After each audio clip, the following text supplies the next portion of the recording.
Okay, got a connection. Ready to go in a couple of minutes.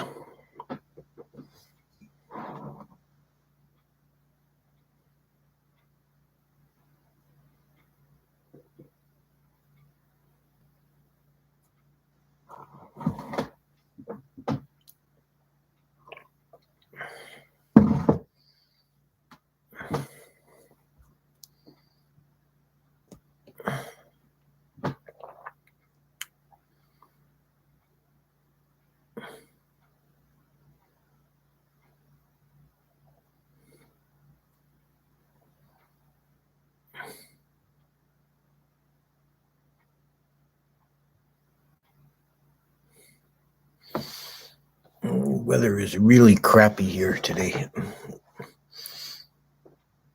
Pile of wet snow.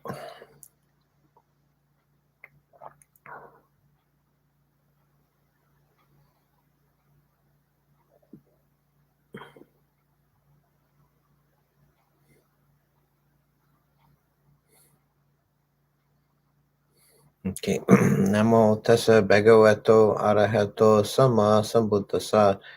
Namo tassa bhagavato arahato sama sambuddhassa. Namo tassa bhagavato arahato sama sambuddhassa. So today we're speaking about the last of the energizing factors. Just to recap, we're doing the 7 Bojjhangas, the enlightenment factors, and 3 of them are energizing and 3 of them are calming or tranquilizing. And the part of the practice or the skill in practice is to balance these, to encourage the energizing factors when the mind is dull, and to encourage the calming factors when the mind is agitated. And so far we've dealt with sati, which is the one factor in the middle that's required in all circumstances. That's mindfulness. And the first 2 energizing factors, which were investigation of dhammas, dhamma vichaya, and energy, virya. So today we're going to talk about Pīti, which is translated as happiness or as rapture. Different people prefer different translations here. Pīti is a form of happiness. Sometimes it's also translated joy. And I think this is an important point right off the bat, that joy is an enlightenment factor. This is something to remember when you begin to think that the teachings can be sound kind of grim at times, all the emphasis on suffering and death and so on. But that's just the half of the teaching that tells us to look realistically at the situation in samsara. But being gloomy or sad is always associated with unskillful mind states. Well, there's no spiritual benefit in being sad, but there is a benefit to be gained from being joyful. So Pīti, besides being a Bojjhanga, an enlightenment factor, it's also one of the factors of first and second jhana. And in that context, it's spoken about and defined a bit more precisely. But when it should be remembered that when a factor is a component of jhana, it may be experienced somewhat differently than it is outside of that context. We see this with vitakka vichara, mental application and sustaining attention to a thought. Vitakka vichara in the jhana factors relate to how one holds or relates to the object. In ordinary consciousness, these are the energies behind cognitive thought and speech. So it is with Pīti. As a jhana factor, it refers to that energizing joyfulness of the mind that accompanies samadhi, and is said to be born of seclusion, which means that when one is secluded from the sense sphere, then there's a natural upwelling of this joyfulness. I think the best way to think about the jhanas is not so much gaining new factors, but the falling away of old encumbrances or hindrances that allow the mind to express itself more naturally. And the mind has this natural joyfulness that's suppressed by the engagement in the sense desire realm. We get caught up in things. When the mind is simplified to that degree, as it is in jhana, then its natural state is more expressed. It comes out as not held back, and this is felt as joyfulness.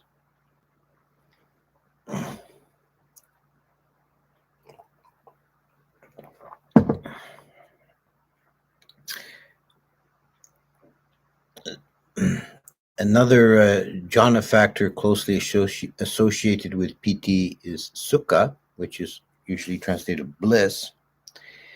And the Visuddhimagga, to clarify the difference between Pīti and sukha, gives a simile. It says that if a man is lost in the desert and he sees up ahead an oasis, he sees palm trees and water, then he'll feel happiness in his mind. That's Pīti. But when he actually reaches the oasis and he's sitting in the shade and enjoying a cool drink of water, then he experiences bliss or sukha. And it's also said that Pīti is to be classed in the sankharas, a mental formation, whereas sukha is classed as a vedana or feeling. So they're distinguished from one another quite clearly. Another difference between the two that's perhaps the most directly relevant to experience is that Pīti has various physical associated states. Like it's experienced in the body. This is to be clear. Pīti is in itself, it is a mental state. It's not a bodily state, but it does have an effect on the body, and the body experiences sensations related to Pīti. And I'll return to that in a moment. But just to clarify, the in the case of sukha, there is no particular physical affect associated other than a sense of ease and well-being in the body.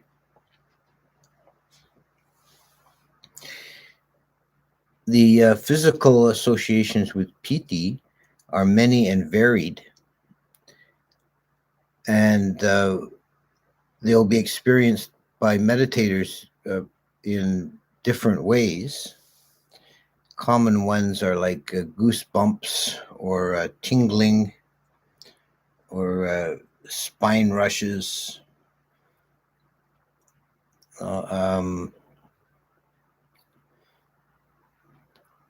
It's really a wide range of physical expressions. There's some kind of energy moving in the body. In the Visuddhimagga, they in the section on Pīti, they or Buddhaghosa speaks of 5 degrees of Pīti, beginning with minor Pīti, which he says is causes the hairs to rise on the body. So this would be like goosebumps or tingling, minor sensations in the body.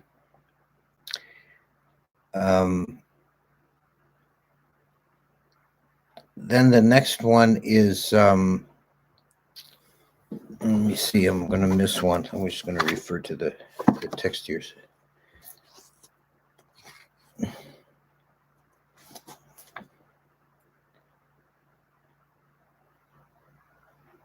Yeah, I was going to miss one. Momentary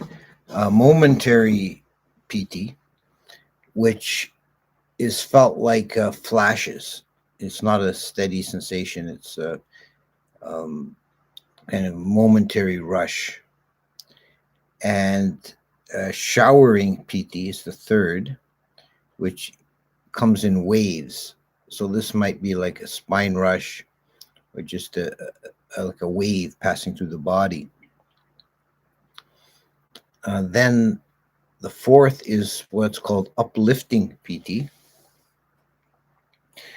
And this is a sensation of the body being very light and buoyant. And it's experienced as a subjective sense of floating. According to the Visuddhimagga, it can actually manifest as actual physical levitation. Be that as it may, it certainly subjectively feels very, very strongly like you're floating. And then the fifth, according to this list, the fifth and highest kind of Pīti is inundating Pīti, which is a massive kind of rush, and it's compared to a flood filling up a canyon.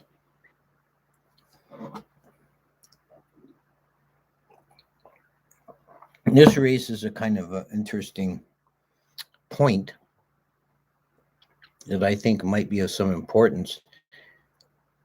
In a few places in the canon, when the Buddha is speaking about the jhana factors,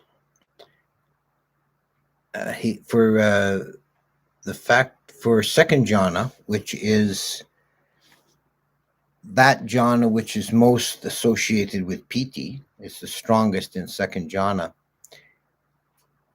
He compares the sensation to a mountain pool that has no streams running into it, and it never receives any rain, but is continually refreshed by a strong underground spring. So this again the comparison with rushing water. And subjectively, it can feel very much like that. I think that, particularly taken from this simile, I think that Pīti may be, if it's not exactly the same, it may be very closely related to what in other traditions are called Kundalini, or in yet another tradition, Chi energy. It's some kind of energetic movement in the body that occurs associated with Pīti. And it's certainly very pleasant. It's also, I think, very healthy and healing.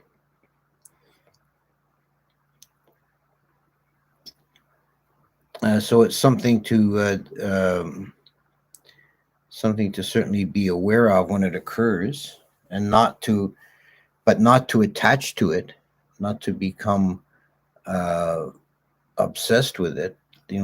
Be aware of it.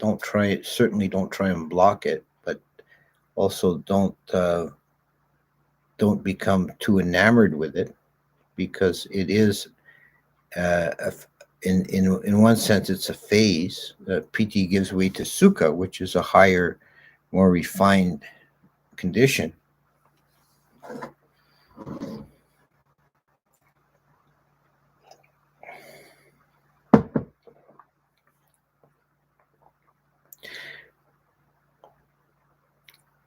But I think, as to return to the theme here, as a Bojjhanga, we're not focusing as much on the physical correlates. They may not be as intense as when one is developing samadhi, but on the mental aspect, Pīti as a sankhara, as a mental state, which is joyfulness, which has a natural, being joyful has a natural energizing effect on the mind.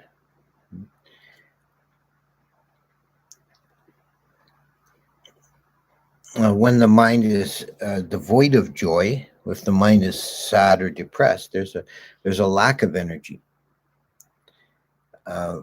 Joyfulness makes us buoyant. It has a naturally inherent activity associated with it. The mind is bright. So joyfulness is certainly something to be fostered and encouraged.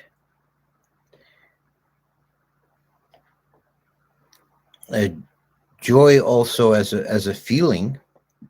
Joy has the effect of being a karma intensifier, meaning that any act for good or ill that's done joyfully has more karmic weight than one that is done with a neutral or negative mind.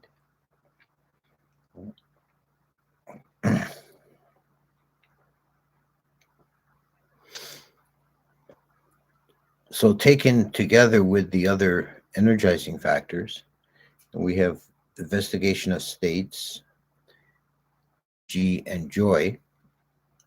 These tranquilizing states, they will result in agitation and restlessness. So we need that factor in the middle, sati, to be aware of the state of mind, which side to work on.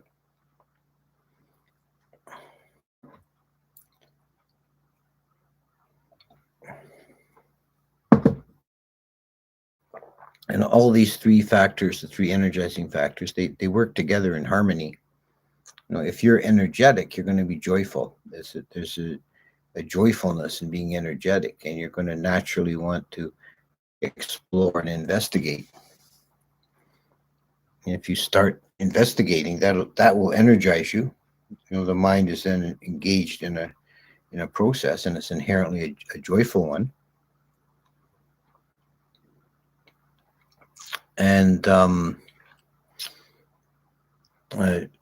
this rousing joy in the mind brings forth energy, and it gives you the potential to do investigation.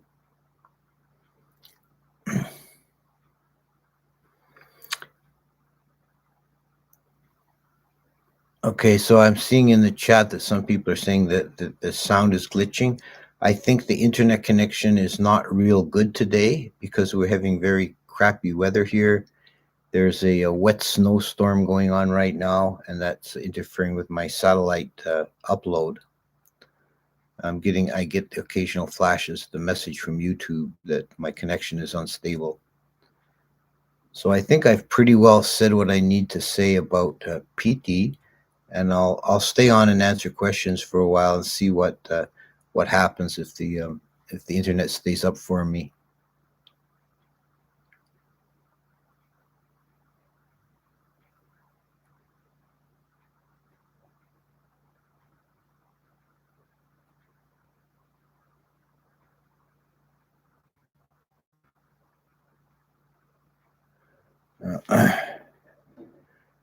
Demarwaro says he's hearing me well from Germany.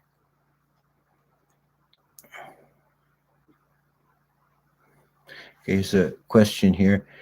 In my experience, constricting certain areas in the base of the spine in the middle of the head sends a pleasant electrical surge through the body, which are similar to, waiting for the conclusion of that.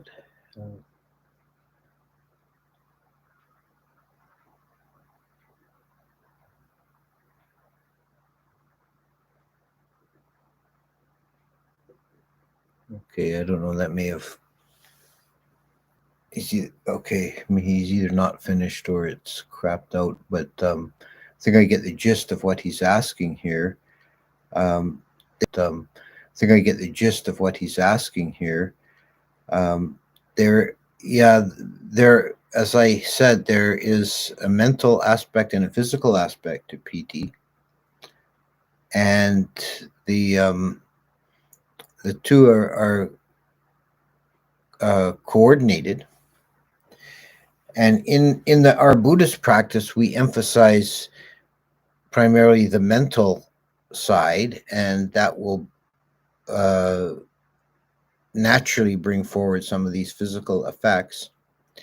But there are other yogic practices where you start with the physical side, and that will you deliberately induce through various techniques the physical sensations associated with Pīti, and that will then react on the mental aspect and bring forth mental happiness. So you can approach it from either side.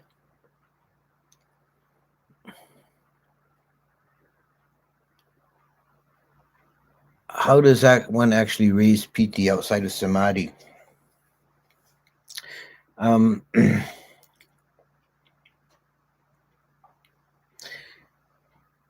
Generally, it's to encourage a kind of optimistic, joyful outlook, to be, we start with a realistic appraisal of samsara, but we don't let ourselves be depressed or downcast by that. To be open to feelings of happiness when they arise, encourage them. Right? No, it is possible to live more joyfully, to encourage joyfulness. Things like being in nature, enjoying the natural environment, can raise wholesome feelings of joy.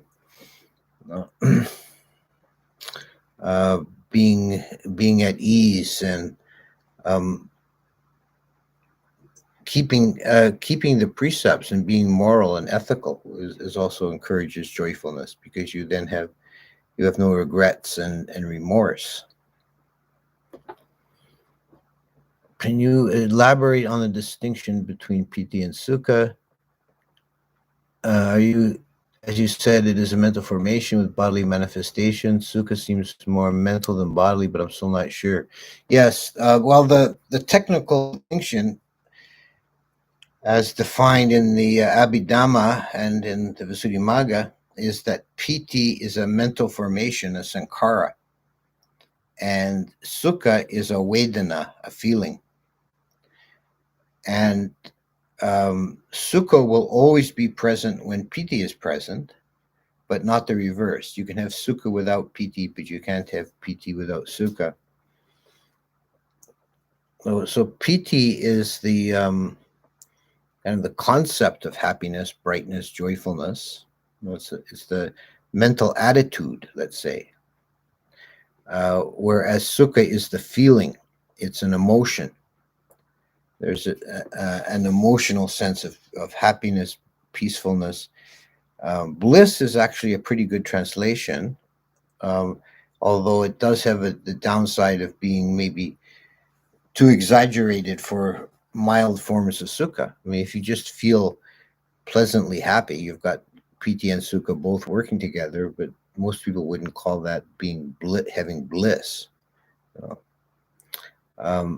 Sukha doesn't have any real immediate or physical association, except, as I said, that you feel completely at ease. When sukha is strong, the body feels no stress. It just feels completely at ease, but it's not thrilling as piti can be. Piti can has a kind of emotion inherent in it, whereas sukha is stillness.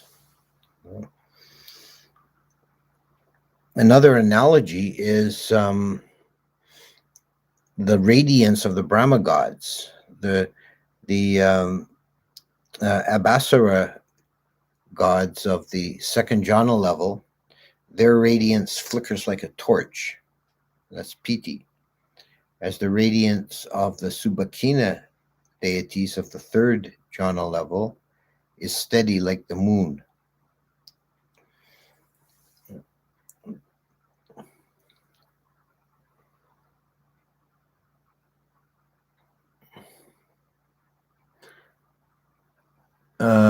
How does the process of rebirth from dying to fertilized egg to embryo to an infant in a new unknown world feel from the perspective of a wise, partially enlightened being, mindfully watching the whole process? Well, very few beings are in that situation to be mindfully watching the whole process, although it does occur on very rare occasions, like the case of the Bodhisattva when he was born. It was said he was reborn satimant, that is, with mindfulness, and he had a continuity of consciousness from through that process.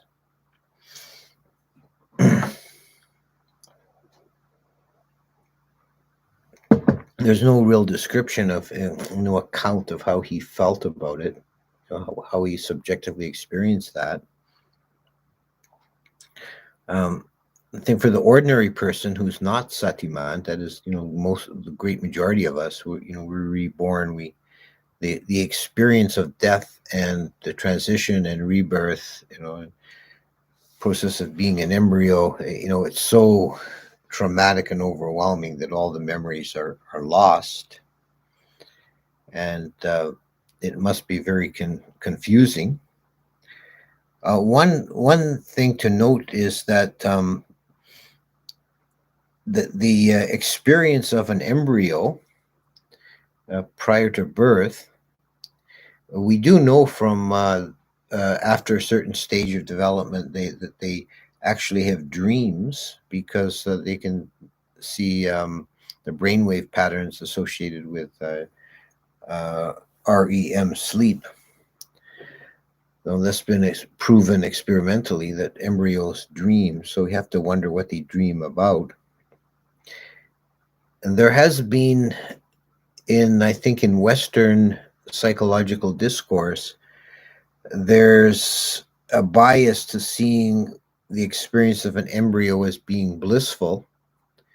And this is seen by some schools of psychology, at least, it's seen as the big trauma is birth, when you're ripped from this peaceful oceanic state of floating around in the womb, and you're brought to the harsh, cold light of the outer world.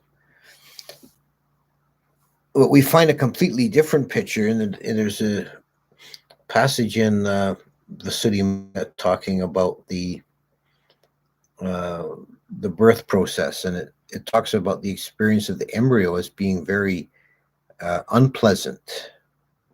The embryo is cramped and hot, and is subject to all kinds of buffeting around,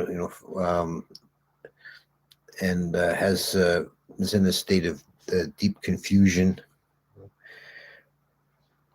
So I don't think we can't assume that the state of the embryo is a blissful one. We don't, it'd be very hard for us to know.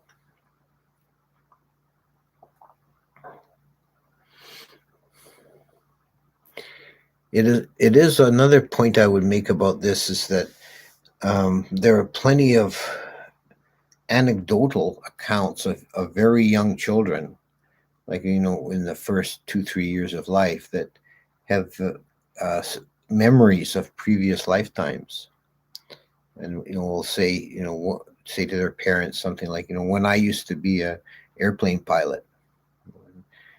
Parents often just write down fantasizing, but there may be something more to it. Okay. When one is feeling low and down for no apparent reason, the almost opposite of Pīti, how does one change the course of that negative emotion? Yeah, that's an important question. When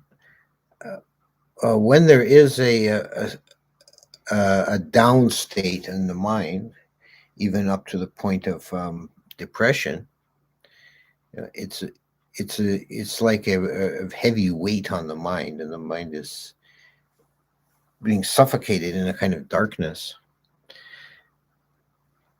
And there's no benefit to it. There's no spiritual benefit in being sad or depressed.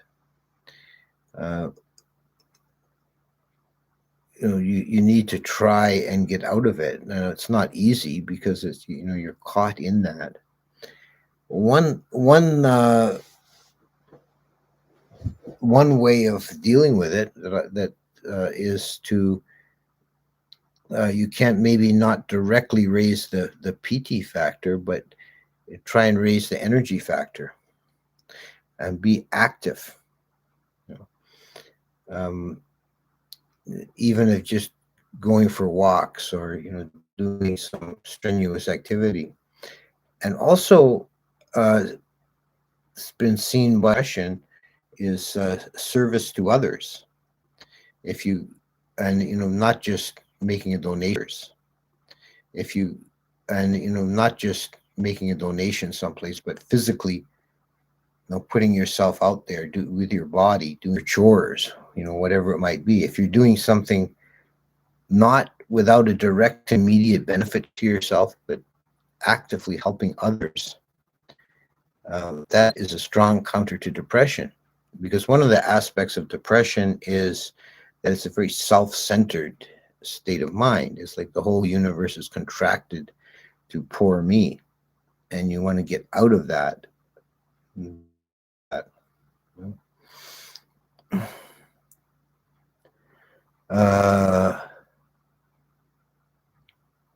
I have a question. One time I was meditating, lying down, and my leg began to feel really good. I asked my Buddhist friends, and they said I was in the ballpark of Upachara Samadhi. I don't know. That could be a manifestation of Pīti. In my experience, it's not so much in the that it would occur in one limb like that, but who knows? I mean, there's such a great deal of individual variation in Pīti that it quite possibly was. What do you think of numerology?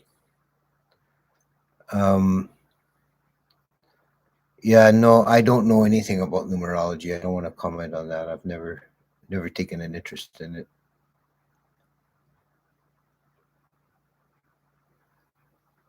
How does one outgrow the need for approval and praise?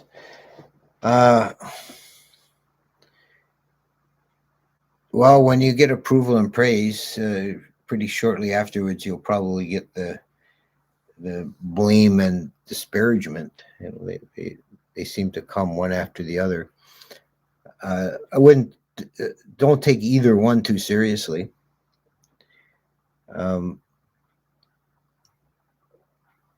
When you do receive praise, try and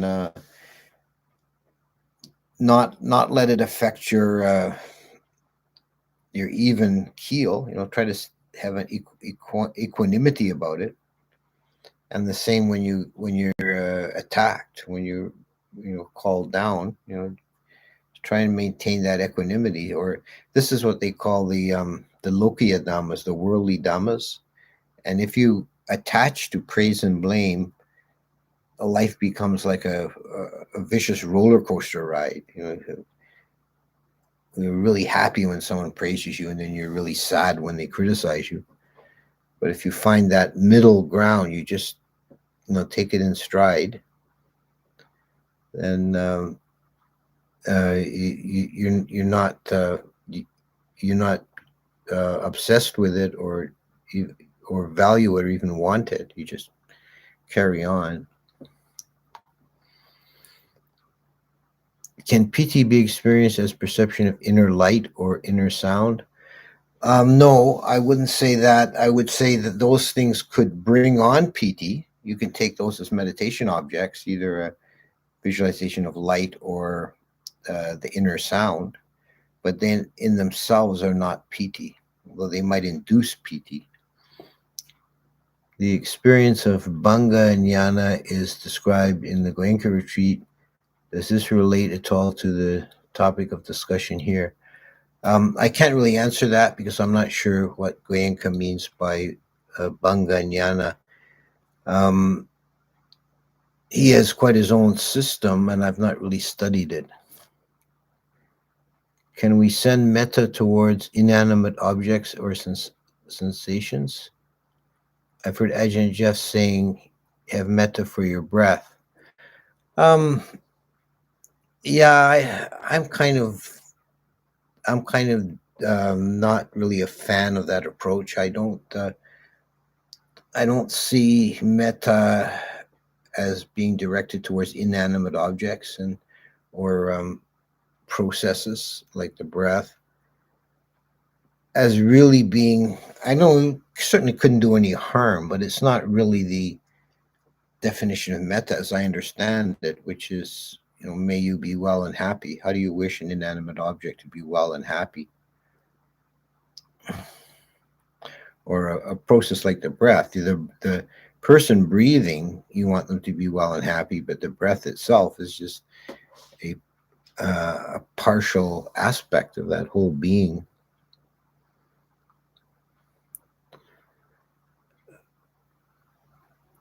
Can you please give some concrete exercises in developing this equanimity when you get to the seventh factor here? Yes, y'all.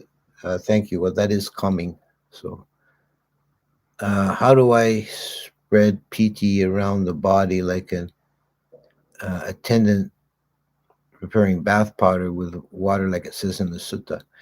This is, I told you the analogy for second jhana is like the underground stream filling up the lake. The analogy for first jhana is that the feeling of happiness or well-being pervades the whole body, like water pervades the bath powder, which I think, it's a little bit obscure, but in ancient India, rather than bar soap, they would have a powder that they would mix with water and, knead it and make a gooey mass to wash with. And the water pervades the whole ball of the soap, just as Pīti pervades the whole body. So it's felt in the body as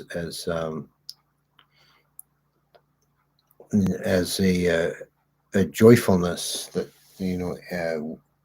throughout the whole body. And this is much milder form than in second jhana, right, which has that uprushing quality. But it is interesting that, and I think there's some to be contemplated here, the first three jhanas, the analogy is something to do with water. In the third jhana, the analogy is for sukha is a lotus growing in the pond that never breaks the surface, so it's pervaded all around, in and out by the water. But it's only in the fourth jhana, which does not have Pīti and sukha, that the analogy is not based on water, but it's said to be like a man sitting with a fine cloth thrown over him. That's so fine that it clings to all his form. And that's compared to equanimity. So this association with liquid water is also another reason that I find a similarity to the idea of Kundalini, because it's kind of an uprushing sensation. And as the questioner was really asking, how do you induce that? It's not so much that you deliberately inducing it, but that it should occur with samadhi. When the mind is unified and is divorced from the sense pleasures, then it finds this internal pleasure that is experienced in the whole body.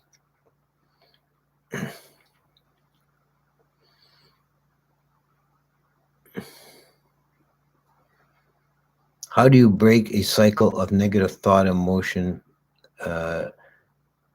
anxiety? In my experience, it happens so quickly, it's hard to intervene in time.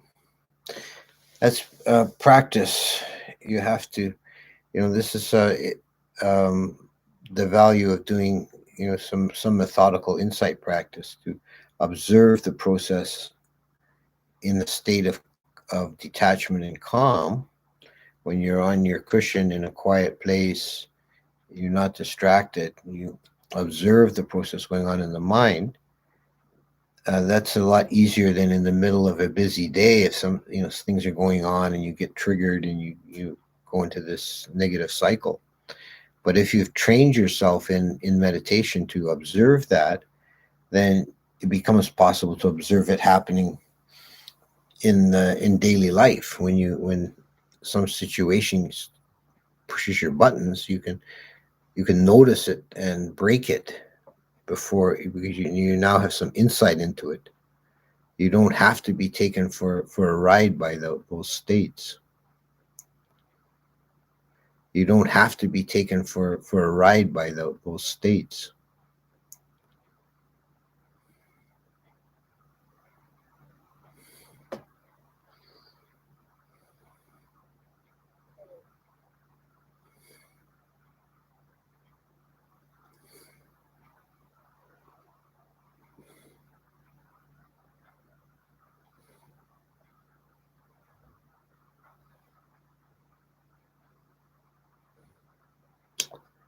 So I think that we're kind of slowing down here, and maybe I shouldn't push our luck too much, because the internet is kind of dodgy today. And we'll come back next week. Hopefully, I've got a better connection, and we're starting on the three tranquilizing factors next week. So may you all be well and happy. Thank you for coming, and we'll see you next time.